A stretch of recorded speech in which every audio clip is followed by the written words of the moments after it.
અમરેલી જિલ્લાના સાવરકુંડલા તાલુકાના બાઢડા ગામમાં યુવકની હત્યાનો ચોંકાવનારો કેસ સામે આવ્યો છે। પરણિત મહિલાને ભગાડવાના મામલે યુવક નિલેશ ચુડાસમાને અપહરણ કરી ઢોરમાર મારવામાં આવ્યો અને જે ઢોરમાર માર્યો હતો તેમાં તેનું મોત થયું છે। આ કેસમાં તરુણ બાંભણિયા સહિત 3 આરોપીઓ સામે હત્યાનો ગુનો નોંધાયો છે, જેમાંથી 2 આરોપીઓને પોલીસે ઝડપી પાડ્યા છે, જ્યારે યુટ્યુબર તરુણ બાંભણિયા હાલ ફરાર છે। સોશિયલ મીડિયામાં વાયરલ થયેલા વિડીયોમાં યુવક પાસેથી માફી મંગાવવામાં આવતી હોવાની વિગતો સામે આવતા મામલો વધુ ગંભીર બન્યો છે। પોલીસે મૃતદેહને પોસ્ટમોર્ટમ માટે મોકલી વધુ તપાસ હાથ ધરી છે।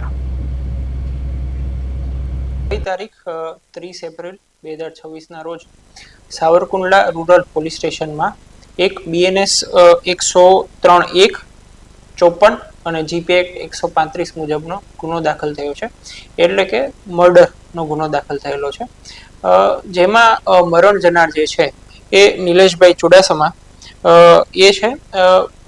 આ મર્ડર પાછળનું બનાવનું કારણ એવું છે કે જે નિલેશભાઈ હતા એમને વણોટ ગામના એક બેન છે એમને જોડે પ્રેમ સંબંધ હતો। બેન પરણિત હોય તેમ છતાં નિલેશભાઈ જે છે એમને સુરત મુકામેથી લઈ